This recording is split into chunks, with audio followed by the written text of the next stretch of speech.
semuanya, jumpa lagi dalam ibadah online. Sebelum kita mulai ibadah, mari kita awali dengan berdoa. Tuhan, terima kasih atas berkat-Mu hari ini. Dan sebentar lagi kami akan memulai ibadah. Kiranya Engkau memberkati ibadah hari ini dan berkati juga agar kami bisa mendengarkan firman-Mu dengan baik. Terima kasih Tuhan, dalam nama Tuhan Yesus, haleluya, amin. Halo, selamat pagi adik-adik. Apa kabarnya hari ini? Luar biasa, yes. Pagi hari ini kita mau memuji Tuhan, kita mau memuliakan Tuhan, kita mau ibadah sekolah minggu. Kita akan mulai ibadah sekolah minggu pada pagi hari ini dengan satu pujian yang mengatakan bahwa kita ini istimewa. Karena Tuhan sudah menebus dosa kita. Aku istimewa.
Karena anggur baru tercurah dalam kehidupan kita. Roh Kudus tercurah.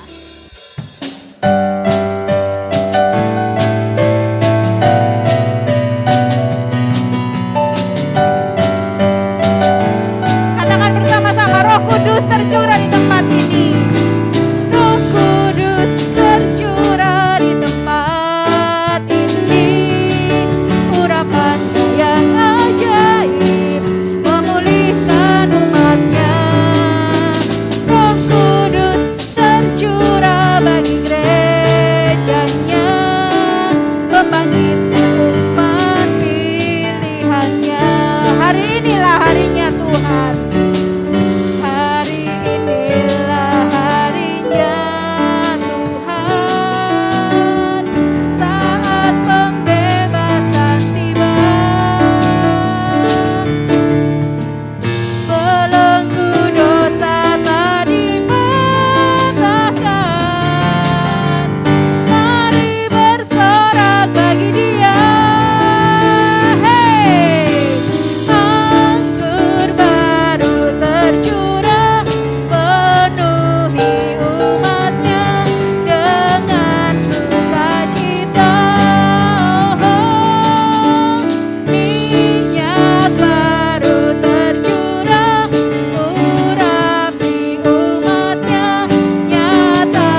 memuji Tuhan, kita sudah bersorak-sorai buat Tuhan. Sekarang tiba saatnya kita mempersiapkan hati kita untuk kita boleh mendengarkan firman Tuhan. Kita akan nyanyikan satu pujian, dengan apa akan kubalas segala kebaikan-Mu Tuhan.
Bapa yang baik, terima kasih Tuhan, kesempatan pagi hari ini kami boleh memuji Engkau, kami boleh memuliakan nama-Mu Tuhan. Terlebih kami boleh tetap kuat dan sehat dalam Engkau Tuhan, sehingga kami boleh bertemu lagi Tuhan di ibadah sekolah minggu pada hari ini. Tuhan, sebentar kami akan mendengarkan firman-Mu, kiranya Tuhan memberkati bagi bagi hamba-Mu Tuhan yang sedang mempersiapkan diri. Biarlah firman itu Tuhan boleh menjadi rema dalam kehidupan kami masing-masing. Mengampuni Tuhan segala dosa dan kesalahan kami. Karena hanya di dalam nama Tuhan Yesus Kristus kami sudah berdoa dan mengucap syukur. Haleluya. Amin. Selamat mendengarkan firman Tuhan. Hai semuanya, selamat pagi. Pagi hari ini Cici mau cerita untuk adik-adik semua, untuk teman-teman semua yang ada di kelas remaja dan kelas-kelas prajurit muda dan semua yang nonton saat ini. Oke, pada hari ini kita mau mendengarkan cerita tentang saling melengkapi. Cici yakin dan percaya bahwa kita semua di sini tahu apa yang namanya saling melengkapi. Tapi sebelum itu Cici mau tanya nih sama teman-teman semua yang ada di sini. Kita pasti pernah diajarkan kan ketika sekolah dulu bahwa kita mempunyai anggota tubuh. Nah, anggota tubuh itu ada apa aja? Ada mata, ada hidung, ada mulut, ada telinga, tangan, kaki dan semua dan lain sebagainya. Nah, tiap-tiap anggota tubuh kita itu mempunyai fungsinya masing-masing. Mata untuk melihat, hidung untuk mencium bau, mulut untuk makan, telinga untuk mendengar. Tapi pernah nggak kita berpikir gimana kalau misalnya anggota tubuh kita itu tidak berfungsi seperti yang seharusnya? Misalnya nih, mulut kita digunakan untuk mendengar, kan nggak mungkin ya. Terus tangan digunakan untuk melihat, atau mungkin kaki digunakan untuk makan. Nah, itu kan sesuatu hal yang tidak dilakukan menurut fungsinya. Nah, seperti tiap anggota tubuh kita ini yang saling melengkapi satu dengan yang lain, yang saling melengkapi ketika mata, hidung, mulut, semua yang dalam tubuh kita ini melengkapi diri kita, melengkapi apa yang kita butuhkan untuk kita lakukan untuk aktivitas kita sehari-hari. Sama halnya juga seperti kita, manusia, kita harus saling melengkapi satu dengan yang lain.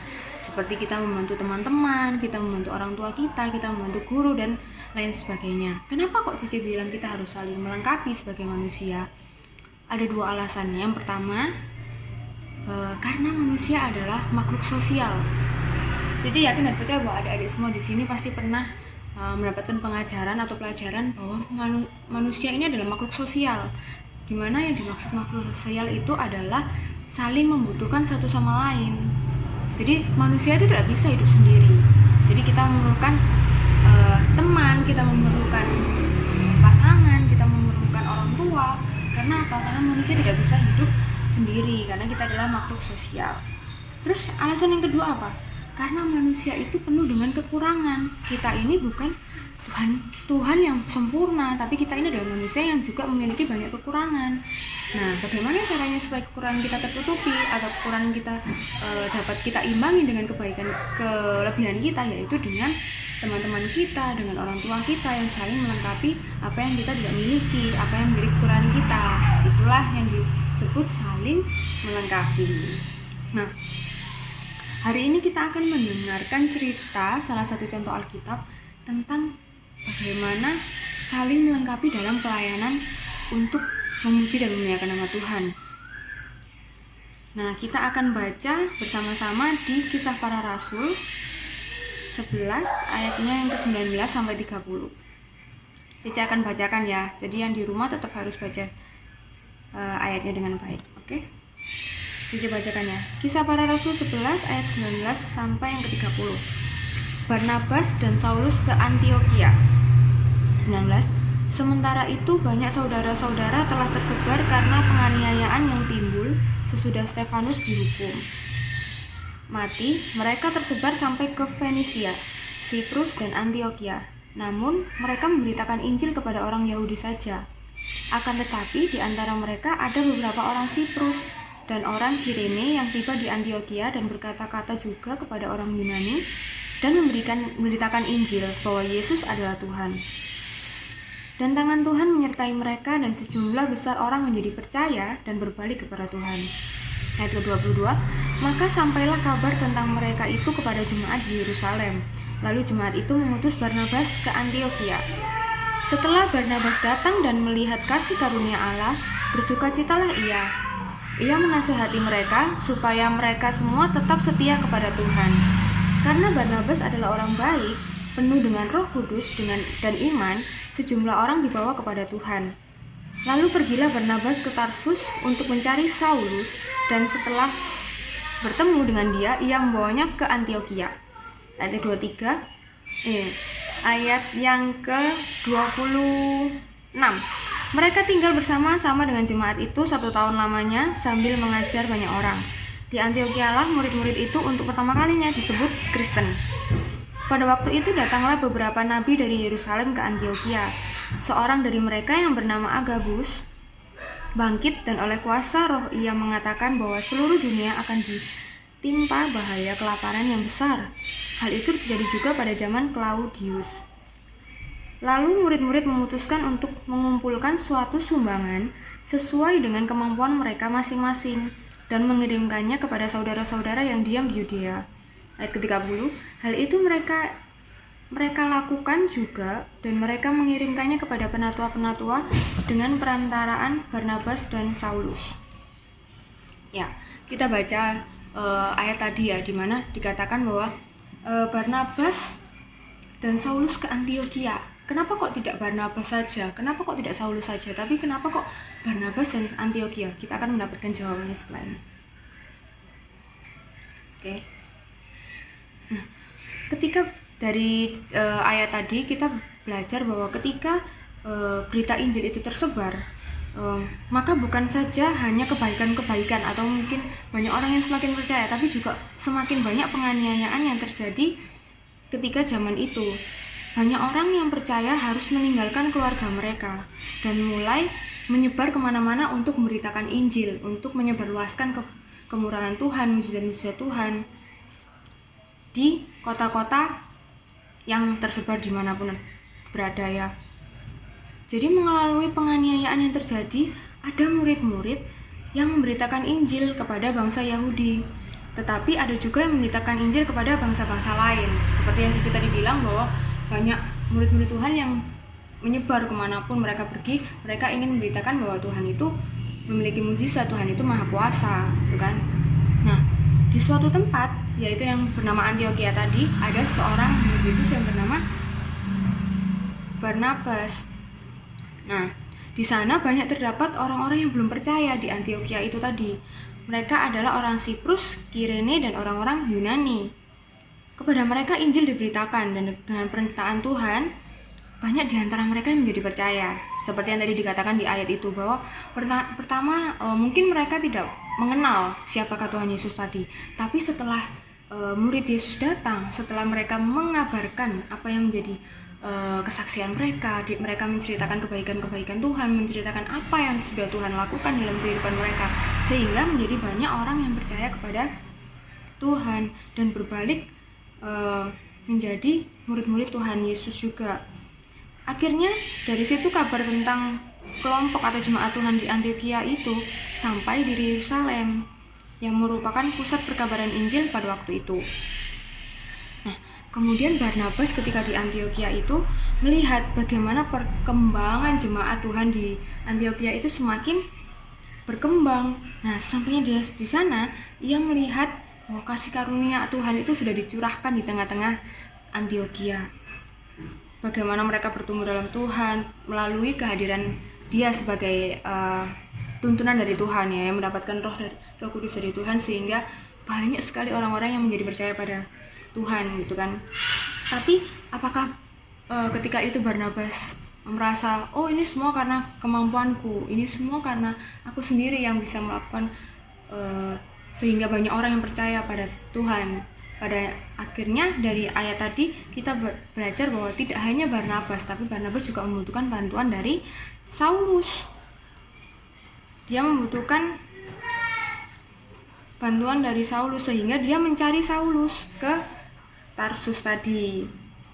Nah, kemudian mereka tinggal bersama akhirnya karena mereka merasa mereka saling membutuhkan nih. Saling membutuhkan untuk apa? Sama-sama mengembangkan kemuliaan Tuhan supaya lebih banyak lagi orang yang percaya kepada Tuhan. Jadi tidak hanya sendiri Barnabas yang mendapatkan kemurahan Tuhan, mendapatkan Roh supaya dia dapat menceritakan kebaikan Tuhan dengan orang-orang, tapi juga dia memerlukan bantuan dari Saulus untuk saling melengkapi. Nih, yang dibilang saling melengkapi yaitu seperti Barnabas dan Saulus. Mereka berdua sama-sama saling melengkapi, perlu melengkapi untuk bersama-sama memberitakan cinta kasih Tuhan di jemaat-jemaat yang ada di kota-kota saat itu.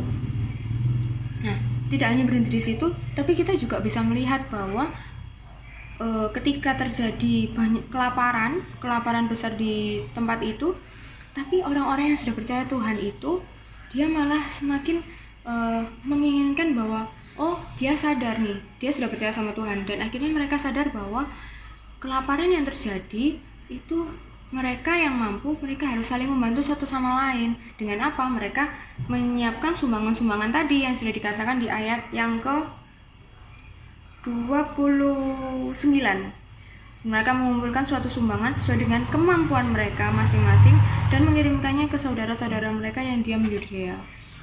Kita lihat ya bahwa di sini dibuktikan bahwa manusia itu nggak bisa kalau sendiri. Meskipun mungkin kita merasa bahwa aku nggak perlu orang lain untuk hidup aku karena aku mampu untuk sendiri. Tapi suatu saat pasti kita akan membutuhkan peran orang lain, entah itu dalam hubungan kita, entah itu dalam sekolah kita, entah itu dalam perkuliahan kita, atau apapun itu, kita tetap memerlukan orang lain karena kita adalah makhluk sosial. Kita bukan Tuhan yang selalu sempurna, tapi kita juga memiliki kekurangan yang perlu untuk dilengkapi.